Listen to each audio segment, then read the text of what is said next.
meets world. What up, bro? What up, bro? Bros. What was that? I have a lot stored up. We haven't recorded in a while. You know what? You're right. I have a lot of energy. And welcome to Brown Meets World. It's Brown Meets World. I'm Ceej. And I am Tony Coitus. How are you, sir? Hello, you guys. We are doing a little interim, a little midterm-ish.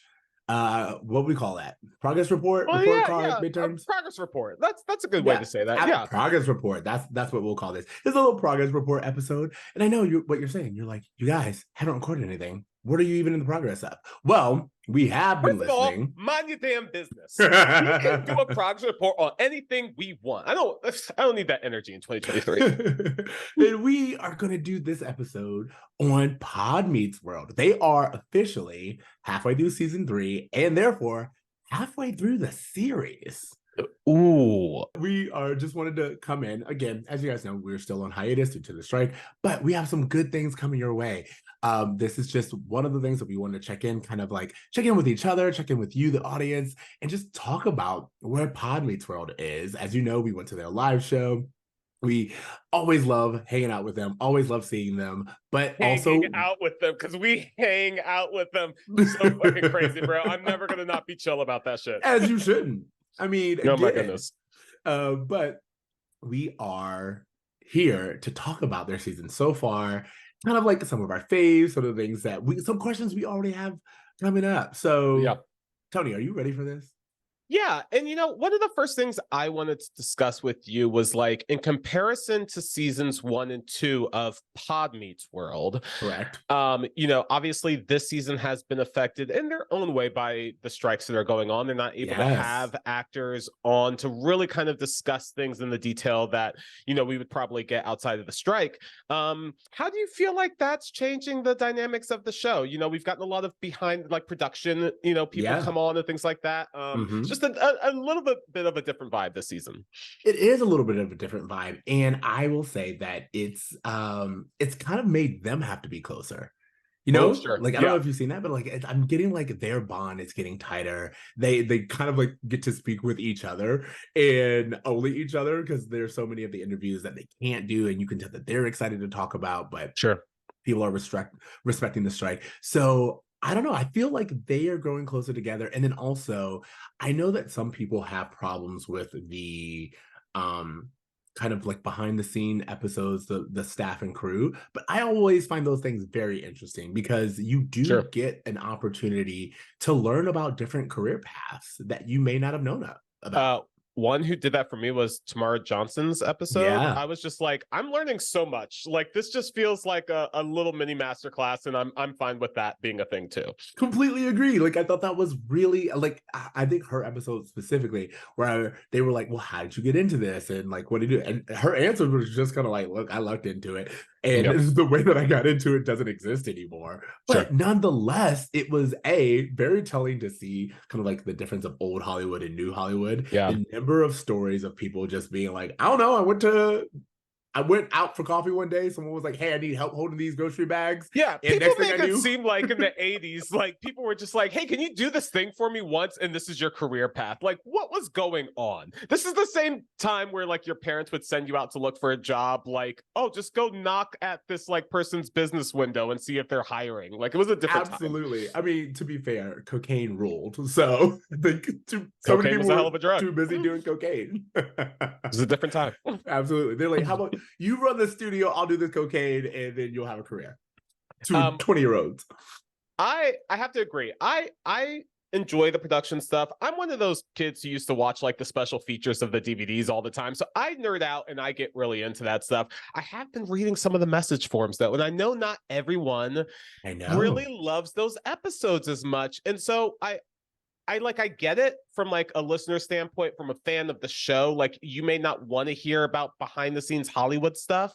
But I also think we have to give this pod credit for getting creative at a time when they're not able to utilize the guests that they would typically have.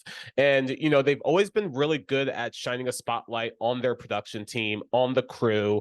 And this is things we've talked to them about several times. And so I think it's perfectly in line with what they've been doing. I actually enjoy it. I think some things translate better than others. Like, I think the episode that I struggled with the most was probably Sarah's episode, because it was all like she was the wardrobe. Oh, okay. And there was just so much discussion of photos that just didn't translate to me as being a podcast listener. So Yeah. that's probably the only one where I was like, that was kind of hard for me to get as completely into. But for the most part, I'm really interested in that stuff. I would say with like, and that's, you know what, let's get into it, because one of the things I wanted to talk about were like some of our faves, some of the things that we didn't like. So let's go directly into, again, us being us, the good. Okay. What is your favorite one so far? Your favorite extra credit episode, as what we would call it? Yeah. I thought Alex was really cool. He just like he has the hella same cool. swagger. He's just just hella cool. Just like he constant swagger. The same way we thought he had when we did our review of season 3. So it was like interesting to see that his swagger was not confined to the character of Eli. This is just who this dude is, and it just like oozes out in all of his performances as well. Also, I think it was really interesting to see, like, we've had so many other people come on the show who are either like their peers or like someone like Feeny who's like way older or playing the parents. To have Eli come in, or Alex, sorry, to come in and just be like, hey, I was a young 20-something actor. I'm like in the it crowd in movies, and all these kids be like, he's the coolest. And Will trying to be like, hey, can I hang out with you? And him just be like, no, hang out with 18-year-olds. And just like, it was fun to kind of like see them not necessarily like put in their place, but it was fun to see them just kind of be like, oh, we looked up to this dude in a different way than we did like Russ or Betsy or Bill, you know? It just feels like he is just doing things like he was able to bring out the coolness of everyone around him as well. So I mean, again, that was probably one of my favorites from the extra credit episodes. I also like the episode with Danielle's mom. Like, it was kind of interesting to hear, like, you know, we hear about what it's like for the child actors to start, you know, at 10 and 12, but to be like a mom and know nothing about Hollywood and how scary it is. And for all of them to be like, oh yeah, we got a book from the library that taught us how to become an actor. I'm just like, this is crazy. It's a whole other world. It's so different. I feel like this is why boomers have a hard time relating to us, because there's just so much distance between the time that they grew up and the time that we grew up that they can't make the transition. But that's a side conversation. I just thought it was really interesting to hear Danielle's mom's perspective and thinking about what I would be like as a parent bringing my little girl into Hollywood and all the fears and anxieties that I would have around that. Absolutely. I also love like this idea of like Ryder being like an authority figure to Danielle, like how to deal with your parents.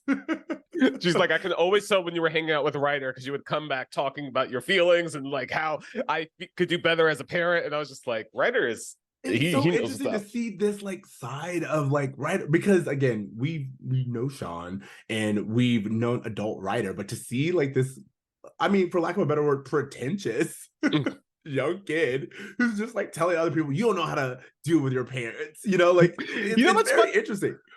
When I heard that, I didn't read it as pretentious. I read it as like, this is a kid who was like treated as an equal like his entire childhood. So he has no problem communicating his feelings to parents in ways that other children just don't. And so I was just like, there's something to this that I think is really interesting. See, and I saw it as like well, to bring back a phrase, white boy logic 101. Like this idea of just being like, hey, you don't know how to get your parents under your thumb.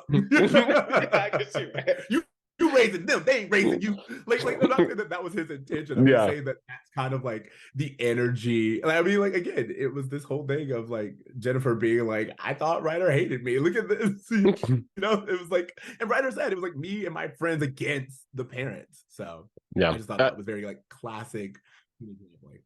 One other highlight for me from the season that I have to bring up is the Mark Parr-Gosselaar, James Van Der Beek mix-up, which I just honestly was like cringy and hilarious at the same time. It was just like that. nope, that's not him. That's not him. See, I didn't find it cringy. I found it purely hilarious, specifically because it was natural. And like to hear, like, oh, to that point, the idea that Paul Walker was somehow the prize child of Hollywood over Mark Paul Gosselaar is so interesting. This idea that they were like, yo, Paul Walker would walk in and Mark Paul Gosselaar would just be like, it's done, it's over. What can I even bring to the table? I just thought that was very interesting because of how big Zach Morris was. And maybe it was that, I'm sure that going from television to movies is a hill that every actor had to overcome in the 90s. So it was probably easier. But forgive me if I'm wrong. These white boys look very similar to me. So I had a hard time imagining why there would be such a huge difference between the two. They do, but again, it's like one of those things where it's like orange and tangerine. You know what I mean? It's one of those things where it's like if you you can tell the difference. And I just I see them so differently, but I also feel like even though they're like good looking white dudes, I felt like Mark Paul Gosselaar, at least for our generation, it's just so much more iconic. Oh, Paul absolutely. Walker is sensational himself as an actor.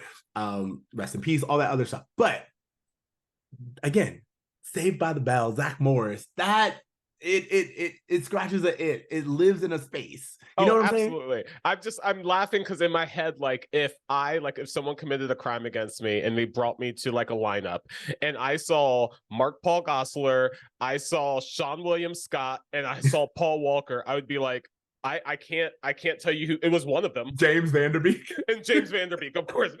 Well, 90s James Van Der Beek looks nothing like Mark Paul Gosselaar. Now they probably look more so alike, but in the 90s, no way.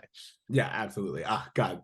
I'll say there is a role that James Van Der Beek took that made me fall in love with him because I wasn't necessarily that big of a fan, but as an adult, he took a role, and I was like, "Oh, you're funny. I like you. I think there's chemistry here." Yeah, I've always loved the Beak. I will always love the Beak, and I hope they get the Beak on their podcast for whatever reason. I hope this Mark Paul Gosselaar thing is enough to get the Beak on there so they can just chit chat about the 90s. Speaking of chit chatting about the 90s, Melissa Joan Hart's episode.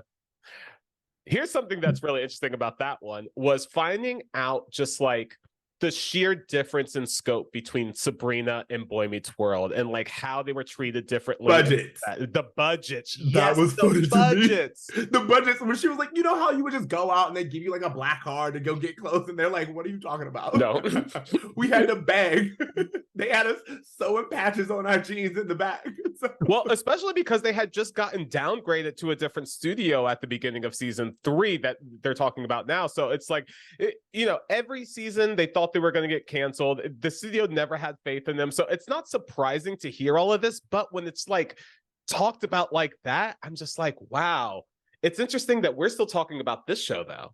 Yeah, right. Absolutely. Despite all the budgets, despite all the money you guys had, we're talking about this little engine that could. Exactly. One had not to say that her other stuff didn't have staying power, but this is like you say the name of this show and everyone's immediately a memory. But some of Melissa's other work, not as much. You know what I'm saying? I mean, honestly, even the show that she was talking about, I couldn't tell you more than maybe 2 or 3 specific episodes from. I used to watch it every Friday night. I would say that's not the case for me. I know, but I'll also say the cast, not as well known. I feel specifically with casting, another thing that they constantly just kind of remind us is how lightning in a bottle casting seemed to be definitely on this show, and I feel with the different guests that come in, everyone's saying the same thing, casting nailed it. Yeah, every single time. Did you have any other standouts for you? Oh yeah. I mean, again, we didn't even go into mine. Lindsay Ridgway was fun. Oh yeah. Because here's the thing, I was so upset. I was like, man, they never really let her cook. She's naturally funny. Oh yeah, she is. She was naturally funny. She has so much personality. She's so much personality, oozing with charisma. And I was like, it had to be the whole child star thing and the limits of what they wanted to do, because seeing her sense of humor and how she is and just like how comfortable she is with the cast, I'm like, I want more of that. I want like give me like the what is it called? The precocious kid. Give me Yeah. like like some more of those things. I feel like even like little storylines. We got so many dumb storylines. Why couldn't we Yeah. get dumb storylines with Lindsay? I wonder how much of this has to do with the fact that they were really limited in developing Morgan's storyline with Lily. And so when Lindsay Lindsay. took over, they wanted to kind of keep it in line somehow, even though there's very little consistency throughout the show. And I can see like her being too young to have a lot of interaction with the older cast, but as the show progresses, we're like, and once you get to season 6 and 7, there's no reason why she can't have the same kind of energy and humor that Cory had in season 1 and 2. So exactly, like that's what I'm saying. Like, show us like the characters all being like, I guess we just raise kids like this. You know what I yeah. mean? So I thought she was naturally hilarious, And and it was she's one very that I do want to come back to do a recap episode. Like I think if they find an episode where she's like the one where she's singing, that would be a great one for her to come back for. absolutely. And then also I will say, the episode with Jeff McCracken made me at least think about, and it's one of the questions I want to ask them. If you get this, if you're listening to this and you ask them this question before me, just know I will backhand you. But just like the idea of mentorship, like Yeah. they were so like, especially Ryder was so adamant of like what that mentorship meant to him. And again, it was just like, oh, I don't feel like the industry allows for that as much anymore. You know what I'm saying? I don't think it does. I feel like that's part of what was going on with the strikes, was that they were kind of keeping like writers specifically from being Gatekeeping. able to climb the ranks and gatekeeping that. You know, the relationship that's formed between actors and mentors that aren't actors, I think, is really interesting. I think it has a lot to do with finding leaders. And like when you're a kid, it's like finding the cool teacher in school. Like it just kind of depends on who you vibe with, but really finding someone who's able to give you that perspective that allows you to advance in your career and advance as a person. Just mentorship seems to be something that's consistent on and off screen within the show.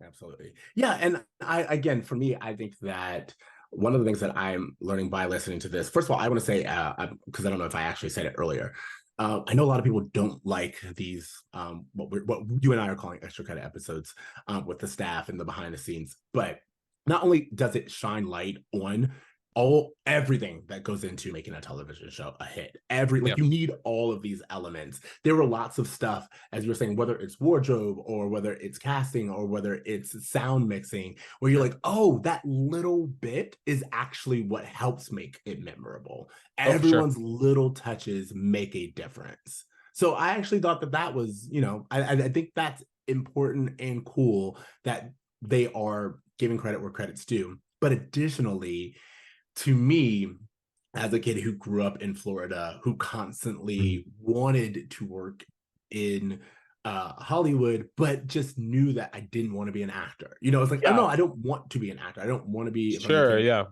yeah. Finding all these different avenues, these different ways to be involved in making something that you love great. I think that that's important. There is someone out there who's like, oh man, I didn't think about this as a career, and now I do.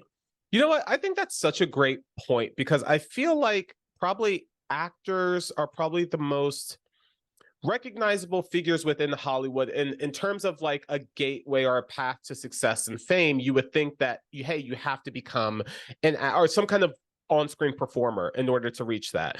And I don't think there's a lot of information out there for the average television watcher about the jobs that are available within the production system. And I'm sure that there are a lot of people who are very talented and very skilled and could find great success within Hollywood if they were only privy to the jobs and the opportunities that are really available there. Because the more I hang out in LA and the more I talk to people, I'm like, that's a job?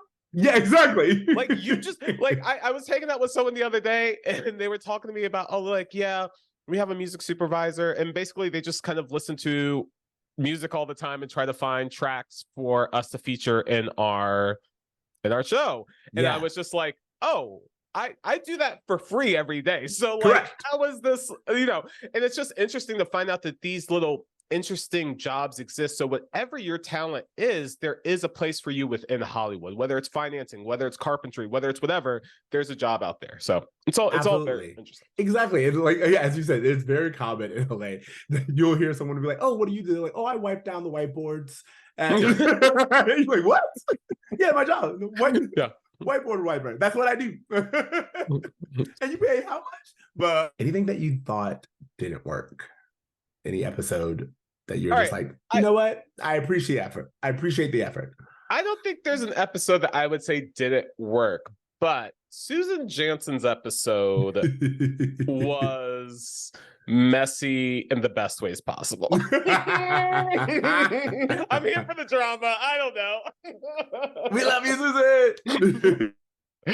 No, I just love it. I just like when she was just like talking about how her and April Kelly's like little beef and like the idea that like there's clearly like a team Michael and a team April every single time. You could like honestly, we should be keeping score of just like who's team Michael, who's team April, because you can tell. Just like 100%, 100%, and it's so interesting too because I feel like each team has their own vibe, and you can almost tell when the guests come on if they would be a team April or a team Michael just based off of their normal conversations with the cast. So I don't know. I thought that was a fun episode to listen to. Absolutely. And I will say, like, I think that was the one where, and like, this is like no crack on anybody, but I think I remember the most of they'd be like, how did this happen? I don't remember. You know what? How'd you do this? I don't remember. And that's happened a few times. It's been like years. I'm not judging. Yeah, it's happened a few times, but like I get it. I'm like outside, like who in 1999 when the show ended thought like, hey, in about 25 years, there's going to be like a sit down interview where I'm going to be forced to remember the last 4 years of my life. It's like if someone came to you now and was like, hey, remember high school. It's just a very hard thing to do. But I don't know. If you're going to be on the podcast, maybe like look through some photos first. Maybe go through walk down memory lane and try to get some stories together. But yeah, that hasn't been too big of an issue, I don't think. Yeah, no, not too much. Okay, so then another thing I wanted to ask. Oh, okay. The thing is, what have you learned so far that you thought was I'm sorry, really interesting? Because I think another thing to me, it's doing the delay. I'm sorry, like you're still talking right now. Okay, all right, try it again. You're good. Okay, I got it. Look, all right. Another question I have for you is, what have you learned so far? Like, what is, because another thing to me that I think is interesting about Pod and these extra credit episodes is you get so much like trivia. Like, it's really funny because people say like they don't like them, but it's like you can understand like the origins, or like they'll even note that this shirt was worn by this character on this episode. Yeah. And for all these people who are trivia buffs, and you know, like this is where your trivia comes from. This is how you learn those behind the scene facts. Like to last season, there was a hidden lobster. You know what I mean? Like I love these things. So I'm just kind of wondering what did you learn from Pod season 3 so far? Oh, the main thing that I've kind of tracked, and I don't know if this really answers your questions at all, is that the thing I'm tracking is really their perceived confidence as actors when watching themselves and how that's changing as they go through the series. Like, I feel like Ryder is getting a little bit more comfortable with his performance, whereas he was very self-deprecating in the beginning. I feel like now that Will's humor is starting to shine a little bit more, you see him kind of talking about Eric a little bit more confidently. Danielle's actually featured on more episodes now than, so we're just able to get... That's the running joke. Yeah, of course. But I think it's just not only the way that they go back and kind of are critiquing themselves and kind of the joy that they're able to get from their performances, but the way they're able to support each other and each other's performances too. The thing I'm taking away so far is that whether it be through the strike or just through the podcast or whatever's going on, their bond is strengthening in such an obvious way, these Yes. three. And I mentioned this to you Yes. when we were at the live show, that like there is something that they've been able to do with the three of them where their chemistry is so undeniable. And I was just like, wow, they're getting so close. And I had a little side convo with you where I was just like, man, Ben's missing out. Like whatever he is, he's missing out, because these three have like such a loving and great energy when they're together. And especially when the rest of the cast was on stage with them, I was just like, wow, they all kind of share this beautiful family that's emerging because of this podcast journey. So I mean, that's really what I'm walking away from, is the true family that's being formed based off of reliving these episodes together. Yeah, that's great. And again, we've talked about this. I personally, my personal opinion is that Ben doesn't feel like he's missing out. You know, like I feel like that's a little controversial, and people are always asking. They're like, "Oh, where's Ben? Ben should be here." Blah blah blah blah. Having met him, which by the way, I don't know if we've actually talked about that, but Yes. you know, like having actually met him, I just want to say that like I feel that I'm looking at it more empathetically, Yeah, from a child actor's point of view, and everyone is just like, he had the weight of the show on him sure. at a very young age, and as someone who's already dealing with, like personally, I'm dealing with what it meant to have adult responsibilities as a young child Definitely. placed on me. I can understand him being like, you know, not for me, because it's just like no matter what, his position and their position is completely different. And that's because you're right. Talking to him, he seemed like he is so cool with where he is in life right now. Correct. He doesn't seem like he has any even bitterness or anything. It's just he is just mentally somewhere else, and that's fine. I think what I just meant was that like in his absence, these three have done something that's making them get so close together. And it's just that thing of just like, hey, there was four of us in high school and there's three of us now, and us three are getting really close. Perception wise, there's a sadness to it, but it's, you know, Boys to Men is better as a trio than a you know, a foursome. So a quartet. Yeah. So it just sometimes it happens to be that way. And but the thing I'm really like, one of my favorite episodes really of the special episodes that they've been doing have been like the draft episodes, and been like the road trip episodes, and like them just kind of being fun with each other. And then, you know, the road trip episode's probably one of my favorites of the season so far. My favorite part being when they're talking about the things that they love about each other. Yeah, And of like, course. That comes to mind immediately. and it's just so palpable, the sheer respect and admiration that they have for each other, not only as performers and like, you know, actors, but also just as like friends and people. They have a friendship that just is so deep and runs like their family at this point, and it's just so obvious to me when I'm listening to them talk about each other. So that's probably my favorite thing I've gotten from the series so far. Absolutely. Not on that scale, because I feel like you covered a lot of like what I'm liking, and what I will say keeps the show going.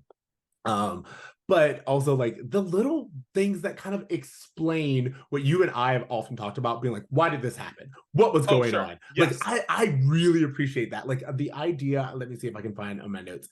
In 304, there's a whole discussion about how a swing set can influence a script.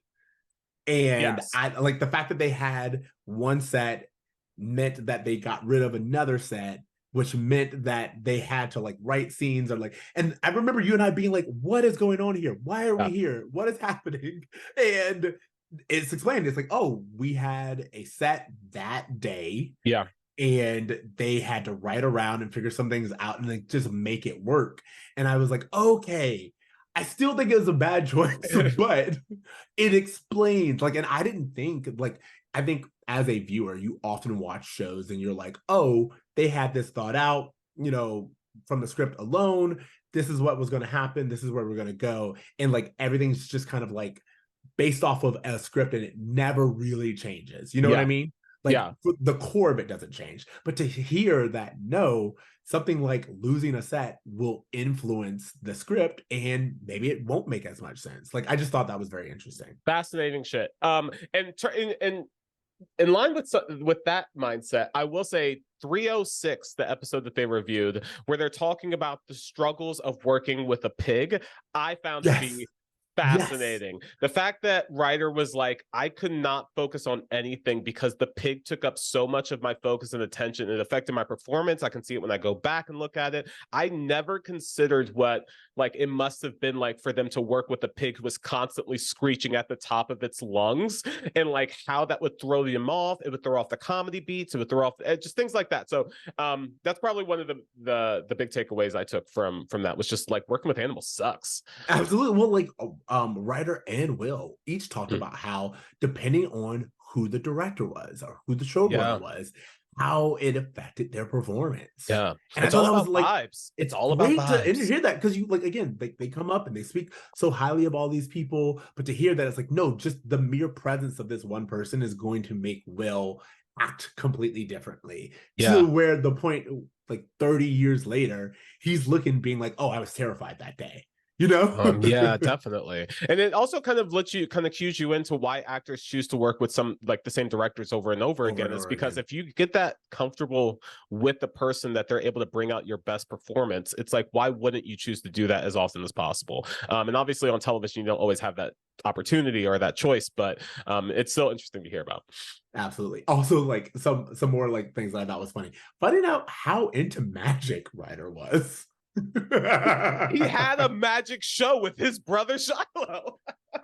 I'm like, this, like the Strong Brothers is just like it again. It feels of a different era. You know, it feels vaudevillian. Yeah, and especially for Ryder. Like Ryder seems like the kind of person who would appreciate a vaudeville type of performance. 100%. But yeah, I just thought it was funny. The Strong Brothers magic show. I wrote that. Yeah. And then also, it's like, Ryder, prove it to us. Show us some magic. Like, what are we doing at these live shows if you're not doing some magic tricks? I need all of you to ask Ryder to do magic tricks. Yes. If you guys go to a live show after this, ask Ryder to do magic. Don't tell him we told you. Exactly. Okay. And then another note that I have here is finding out them being like, man, we love Aspen. What is with our like addiction to Aspen? And they're like, you know, Michael had just got in the cabin in Aspen. And you're like, oh, okay. So two things happen with that. One, I don't like the implications of what that means, considering how many of the stories about Aspen involve infidelity. We are not speculating anything, guys. And then the second, just being like, oh, that explains, like, I don't know, and I want to talk to them about this, but like there is a whole bunch of scenes set in 90s television shows in like ski resorts. And I'm like, what, like, why is that? Is it a holdover from the 80s? Like, what is going on where it's like, we need to do a ski episode? Right, because I'm trying to even think, like, there were a few ski movies that came out in like the early 90s, but I didn't think they were big hits or anything. I don't know what that was about. Maybe exactly, that's what I'm saying. I don't know. To me, it just seems like another like yuppie culture, like, hey, we got all this money, we got cocaine, let's go to the mountains. Snow on each end. Snow on snow, bro. Snow on snow. Love it. So those are just some of the other things. Oh, and then also, again, it's kind of been said before, this idea of Danielle's dating history. Like, I just like, again, in my mind, girl just was flipping through Teen Beat, being like, I'll take one of him. I'll take one of him. And you know what? She got one of him. And she got one of him. Every girl that's listening to the podcast dreams of the body count that Danielle has. Yeah, because they were dating wise, of course. They were talking about thank you for they were talking about the idea of like, oh, did you have like crush? No, it was like, did you have like a rivalry? Was there anyone who was like your rival? And Danielle was like, no. I mean, like, who can compete? Who can compete? Meanwhile, Ryder's like, Elijah Wood. Exactly, which I thought was hilarious. Oh, goodness. But yeah, I mean, so far I feel like this season's been really fun. I feel like they've been able to come up with a lot of creative ideas to get around the hurdles of the actor strike. I feel like they're being able to incorporate the tour into the pod and their perspectives from the tour, which I think is really great. I don't feel like, as a Boy Meets World fan, that there's anything that's missing from this season. In fact, I'm very excited for them to get to the second half of the season, because for me, second half of season 3 up until midway of season 5 is the heart and soul of this show. So I'm excited for them to really get into it.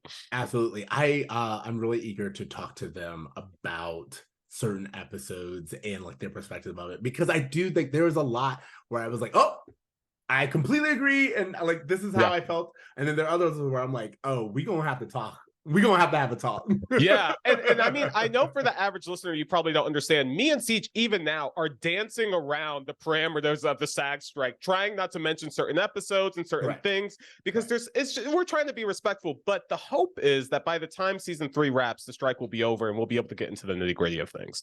Absolutely. I also think it's interesting to see how many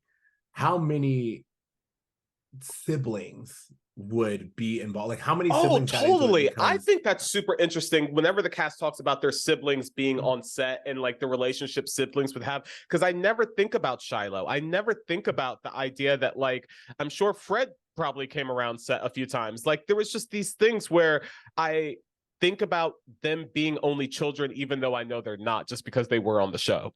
Well, I think like for me, I was talking more so because I agree with you, but I was talking more so like Melissa Joan Hart talking about her siblings and how like they're all in the industry. Oh yeah, or they all like had a chance in the industry, and like this idea of like I think I can't remember who said it exactly, but it was like this idea of my mom's already driving us to auditions, so it's just like, yeah, throw another kid up in there, you know, like this idea. Well, the Smollett parents, yes.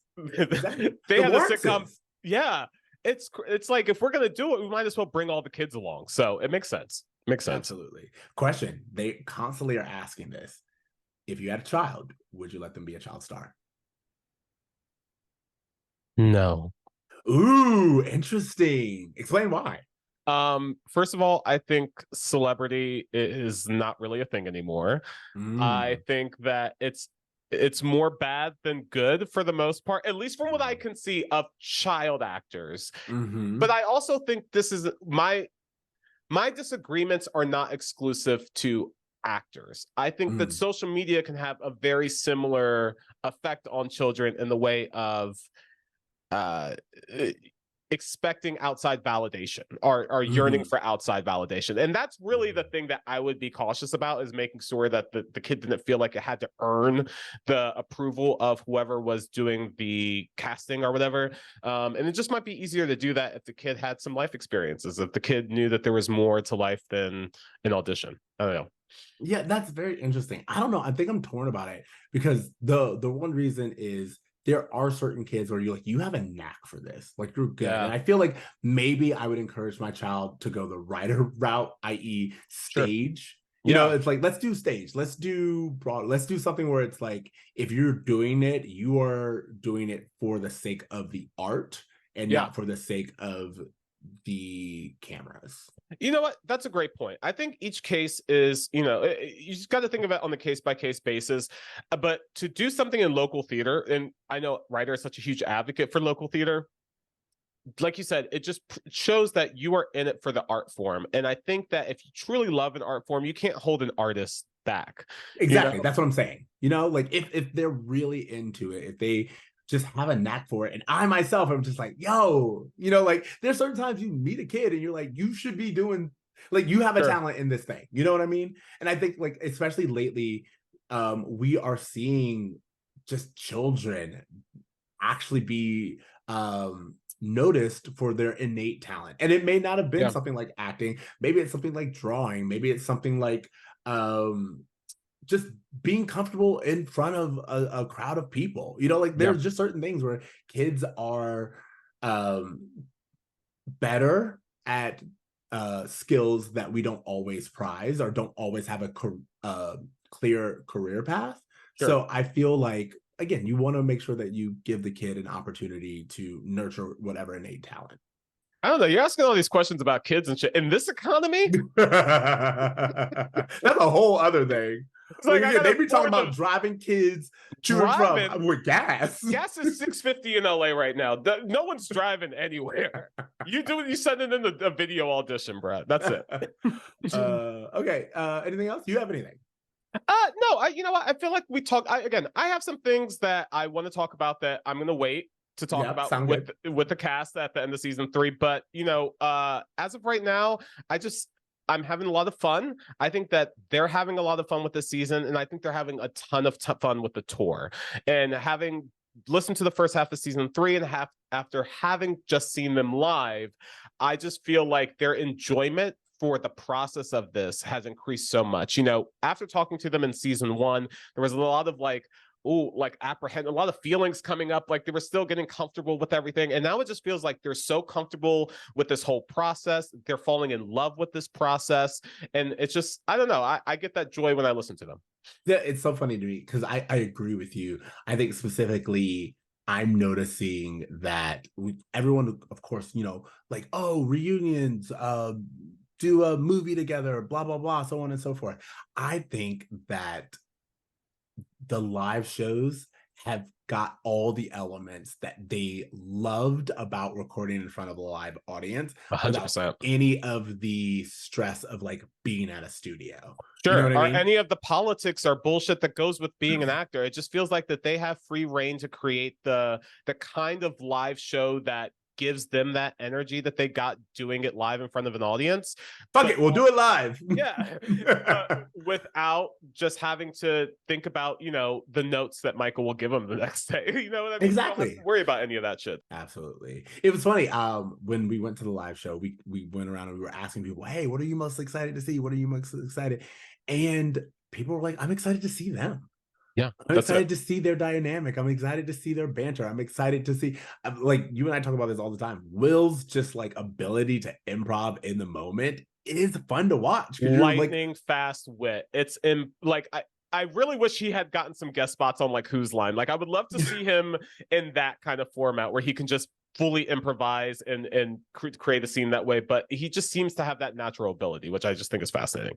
Absolutely. And that's another thing, like the different skill sets that they are all Yep. showing.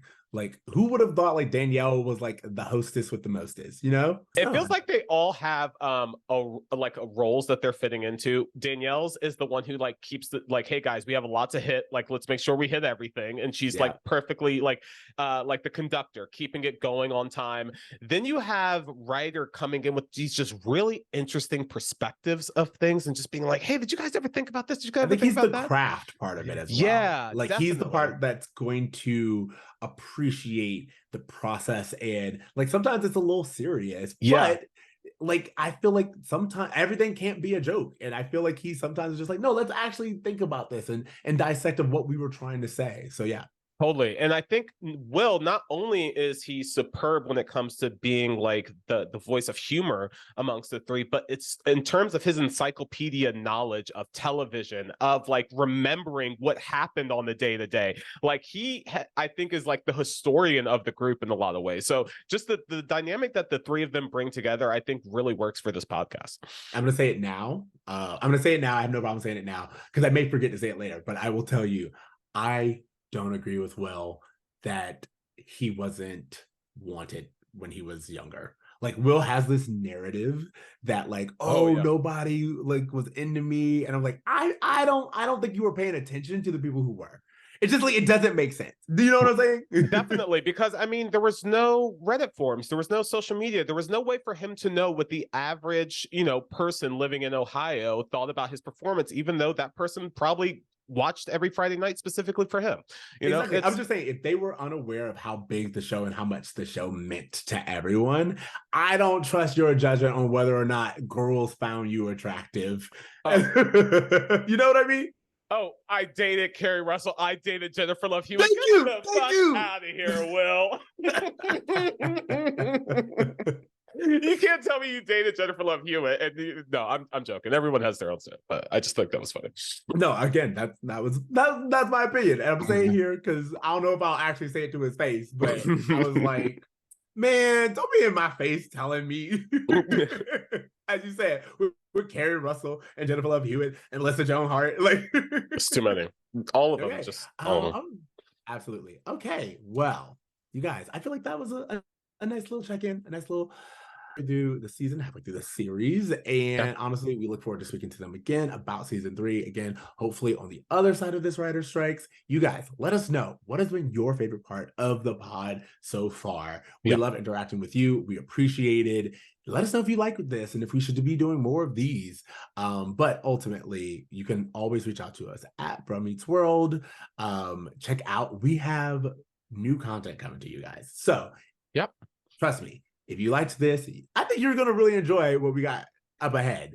Yeah, like we said last episode, we're coming up with a workaround to get through this strike. It's taken some time, but we're finding some things that we can do, some fun things in episodes that we have planned. But yeah, I mean, if any Boy Meets World related news happens, we'll be sure to give you guys our 2 cents about that as well. Absolutely. All right, you guys. So I guess this is the part where we tell them to dream. Oh, wait. Can we rewind for 5 seconds? Because I need to let everyone know we have merch. We have merch. We have shirts. We have mugs. We have hats. We have hoodies. It's hoodie season, y'all. Can you imagine how nice it's gonna be? Snuggle up with a nice Bromance World hoodie. This could be you this fall. Absolutely. Guys, check out our social media. You'll see our websites. We have the links to everything, and you'll be able to get a brand new Turned On by Turner sweater, which my homeboy designed over here. Not only do I have it, but you know what? I'm saying it. Will was like, I need one of those. So I'm saying we give them, and then this is how people work. We give it to them. They wear it. Everybody gonna want one. Get yours before. Beat the hype. Beat the rush. Because I'm telling you, the moment the rush comes, I'm raising them prices. We're increasing with inflation, guys. Okay, you guys, thank you so much. Check out our merch. Check us out at Bromance World on all the places. Reach out to us at bromaceworld@gmail.com. I think that's pretty much it. Do we need to remind them of anything? I think it's time to dream. I think if they're going to dream, they should probably try. And since you're trying, you should try to do good. Do some damn good, y'all. Okay. Later, Rez. Later. Okay. Honestly, technically, it's my fault for allowing you to close this out. Just so we go back to it. Bromance World was edited by Tony Curtis and produced by Ceej and is a 2 Free Tokens Media production. Later, press. When this boy meets world.